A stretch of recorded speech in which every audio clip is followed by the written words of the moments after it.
Olá, meus amigos, meus irmãos, graça e paz, tudo bem com vocês? Aqui quem está falando é seu irmão em Cristo, irmão Rogério de Jesus, e é sempre um prazer, um privilégio estar aqui compartilhando um pouco mais sobre o entendimento gerado pelo Evangelho da graça de Deus, as boas novas, né? Queridos, nós estamos dando sequência a este assunto, falando sobre a divindade de Jesus, Yeshua, o homem, o véu, aquele que andou entre os judeus, aquele que foi manifestado em carne, ok?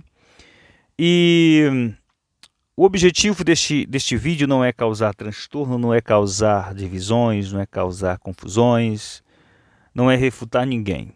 O que nós estamos fazendo é simplesmente uma análise daquilo que está nas Escrituras, no livro chamado Bíblia. Embora a gente saiba, porque nós não somos meninos, nós não somos crianças, nós sabemos que o livro sofreu muitas alterações, adulterações ao longo dos séculos pela Igreja Mãe, a Igreja Romana. E, por conta disso, o entendimento das pessoas foram, digamos assim, ludibriados por aquilo que foi decidido em concílios, porque muita coisa que envolve a divindade de Yeshua, a trindade, a dita trindade, isso aí foi decidido em reuniões clericais, ou seja, nos concílios católicos do terceiro século para cá. Então veja só, nós não estamos aqui para, digamos assim, deturpar o seu entendimento. Não estamos aqui para confrontar tua fé, pelo contrário. Se você depende disso para ser, digamos assim, crente, então esse vídeo não é para você, tá bom? Se você depende da crença nos dogmas instituídos pela religião, esse vídeo não é para você. Esse assunto é para os maduros, ok? Veja só, queridos, o tema do vídeo é Jesus, o que não nos falaram sobre ele. Tem muita coisa que não nos falaram sobre ele, ok? Muita coisa. Porém, tudo o que nós precisamos saber sobre o homem chamado Jesus está no livro chamado Bíblia, apesar das adulterações, ok? Mas vamos lá. Jesus era Deus. Por quê? Porque operava sinais, prodígios e maravilhas? Muitas pessoas se apoiam nisto, nas narrativas bíblicas que falam sobre os sinais que Jesus realizou e dizem, ele era Deus porque ele operava sinais. Ele era Deus porque realizava milagres, ok? Muita gente diz isso. Mas será que o público, aqueles que andaram com Jesus, aqueles que estavam com ele, tinham essa percepção moderna que nós temos hoje? Essa percepção fabricada, inserida na mente dos filhos de Deus? Eu acho que não. Atos dos Apóstolos é um dos textos, ok? Capítulo de número 10, do verso de número 34 ao 41 diz: Então Pedro começou a falar, agora percebo verdadeiramente que Deus não trata as pessoas com parcialidade. Esse contexto aqui fala sobre o encontro entre Pedro e a família de Cornélio. Então, para a família de Cornélio, Pedro está dizendo isso. Mas de todas as nações aceita todo aquele que o teme e faz o que é justo. Vocês conhecem a mensagem enviada por Deus ao povo de Israel, que fala das boas novas de paz por meio de Jesus Cristo, Senhor de todos. Sabe o que aconteceu em toda a Judéia, começando na Galileia, depois do batismo que João pregou. Olha só o que Pedro está dizendo para aquele público. Eu acendi aqui a lâmpada aqui para facilitar um pouco. Como Deus ungiu a Jesus de Nazaré com o Espírito Santo e poder, e como ele andou por toda parte fazendo o bem e curando todos os oprimidos do diabo, porque Deus estava com ele.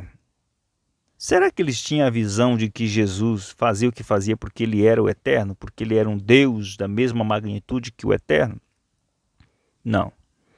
Eles não tinham isso na cabeça. E a maior prova é o que Pedro fala aqui nesse texto. Deus ungiu a Jesus de Nazaré com o Espírito Santo e com poder.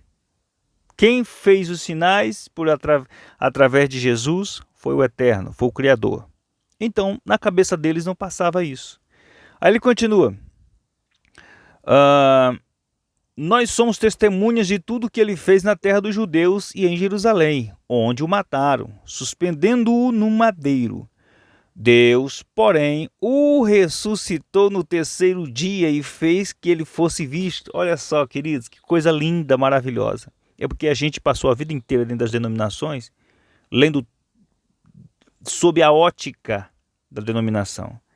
Mas Jesus não ressuscitou por conta própria.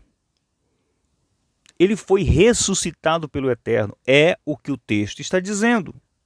Em todos os textos dizem isso. Não importa a tradução. Deus, porém, o ressuscitou no terceiro dia e fez que ele fosse visto, não por todo o povo, mas por testemunha que designara de antemão, por nós, que comemos e bebemos com ele depois que ressuscitou dos mortos. Então nós estamos aqui diante de um testemunho ocular. Pedro foi uma testemunha ocular da ressurreição de Yeshua, de Jesus, e da capacitação dada a ele pelo Eterno, para que o mesmo realizasse os prodígios e as maravilhas que ele realizou. Então, queridos, tire isso da sua cabeça. Veja só, Jesus era Deus por quê? Se ele tinha um Deus acima dele. Esse é o segundo tópico. João capítulo de número 20, do verso de número 16 a 17 diz: Jesus lhe disse Maria. Então, voltando-se para ele, Maria exclamou em aramaico, Rabone, que quer dizer mestre. Jesus disse, não me segure, pois ainda não voltei para o Pai. Vá, porém, a meus irmãos e diga-lhes, estou voltando para meu Pai e Pai de vocês, para meu Deus e Deus de vocês. Jesus tinha um Deus? Ué, mas ele não era Deus? Ele não era o Eterno? Está na Bíblia de vocês aí, gente. Tá? É só conferir. Tá bom? Apocalipse capítulo 3, do verso 1 ao 2, diz assim: Ao anjo da igreja em Sardes escreve, estas coisas diz aquele que tem os 7 Espíritos de Deus e as 7 estrelas. Conheço as tuas obras, que tens nome de que vives e estás morto. Sê vigilante e consolida o resto que estão para morrer. Porque não tenho achado íntegras as tuas obras na presença do meu Deus. Jesus dando uma mensagem para a igreja de Sardes. Que coisa, né? Para meu Deus. Apocalipse 3,12 diz, a igreja de Filadélfia, ao vencedor falo-ei coluna no santuário do meu Deus, e daí jamais sairá. Gravarei também sobre ele o nome do meu Deus, Jesus falando, o nome da cidade do meu Deus, a Nova Jerusalém que desce do céu, vinda da parte do meu Deus. Queridos, isso aqui são um dos textos. Ou seja, Jesus tinha um Deus. E Yeshua se reportava a uma divindade. Olha só, última passagem.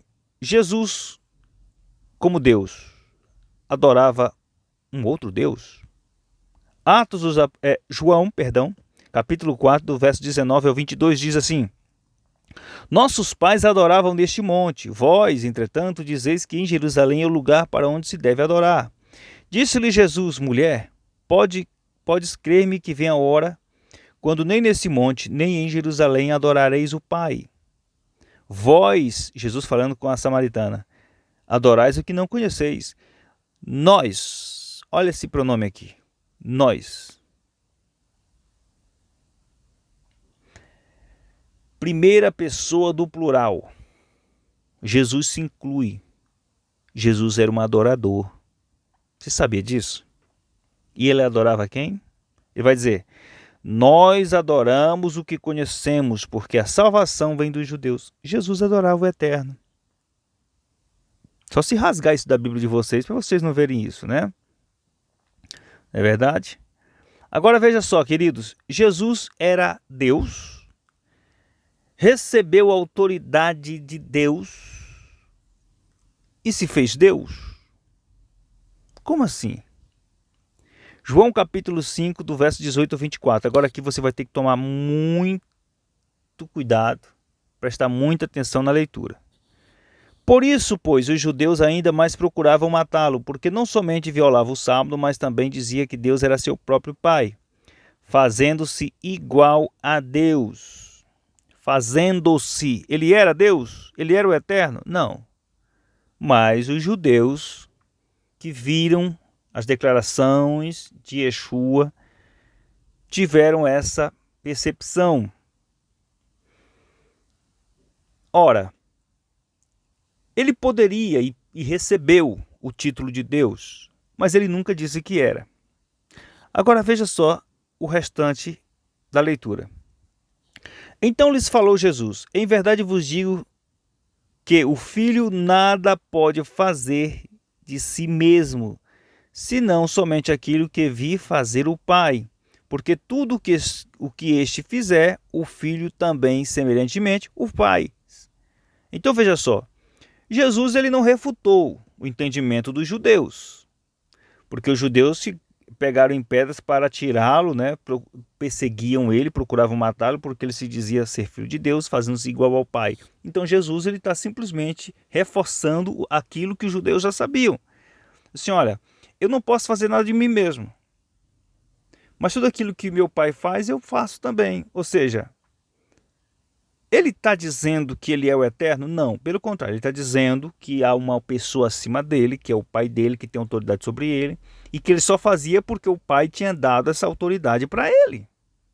Você está entendendo a leitura, meu amado? Aí veja só, continuando. Porque o Pai ama o Filho e lhe mostra tudo o que faz, e maiores obras do que estas lhe mostrará, para que vos maravilheis. Pois assim como o Pai ressuscita e vivifica os mortos, assim também o Filho vivifica aqueles a quem quer. Ora, ele errou em falar isso aqui? Não. Mas ele está deixando bem claro que acima dele havia uma autoridade suprema, que era o Pai dele. Aí ele continua. E o Pai a ninguém julga, mas ao Filho, contudo, confiou todo o julgamento. Queridos, isso é muito óbvio. O livro histórico de João é o livro que narra a paternidade do Eterno em relação ao seu Filho Jesus. E revela também a sua dependência ao Eterno. Não se trata de dois deuses, ou um Deus da mesma essência do outro, ou um Deus que... Não. Era alguém submisso a uma outra pessoa, que exercia toda a autoridade e todo o poder. João capítulo de número 5, verso 26 e 27 diz assim, porque assim como o Pai tem vida em si mesmo, também concedeu ao Filho ter vida em si mesmo. E lhe deu autoridade para julgar, porque é o Filho do homem. Queridos, como este verso, existem muitos outros. Outra passagenzinha aqui, um outro subtítulo. Jesus recebeu o poder do Pai. É óbvio que ele recebeu o poder do Pai. As Escrituras narram isso. Veja só, João capítulo 5, do 36 ao 38 diz: mas eu tenho maior testemunho do que o de João, porque as obras que o Pai me confiou para que eu as realizasse, essas que eu faço, testemunham ao meu respeito de que o Pai me enviou. Amados, você consegue entender a leitura? O Pai que me enviou, esse mesmo é que tem dado testemunho de mim, jamais tendes ouvido a sua voz, nem visto a sua forma. Também não tendes a sua palavra permanente em vós, porque não credes naquele a quem ele enviou. Que coisa linda, né? Olha só, queridos, Jesus recebeu a autoridade do Pai, Jesus foi ressuscitado pelo Pai, temos tantos textos aqui. O Messias era esperado pelos filhos de Israel, tanta coisa, gente, tanta coisa, não vai dar para falar mais do que isso, para não deixar o vídeo tão longo assim. Mas eu quero dizer uma coisa para vocês. Provavelmente nos próximos vídeos estarei falando sobre este assunto. Posteriormente estaremos falando sobre o Ruach HaKodesh, o Espírito do Eterno. E nós vamos também estar desmistificando essa questão que envolve a Ruach, ou o pneuma de Deus, o Espírito de Deus. Porque na Bíblia, Espírito tem muitas aplicações, possui muitas possui muitos significados, entendeu? Então, dependendo do contexto, a expressão espírito do hebraico rua, do grego pneuma, tem muitos significados e aplicações, tá bom? Queridos, se você assistiu até aqui, por favor, dê o seu like. Você que não é inscrito, se inscreva, compartilhe, nos ajude a divulgar o entendimento simples das Escrituras, tá bom? O intuito do vídeo não é refutar ninguém, não é caçar confusão com ninguém. Eu só estou aqui simplesmente compartilhando um pouco daquilo que eu entendo como verdade das Escrituras, tá bom? Um forte abraço a todos e fiquem todos na graça do Eterno.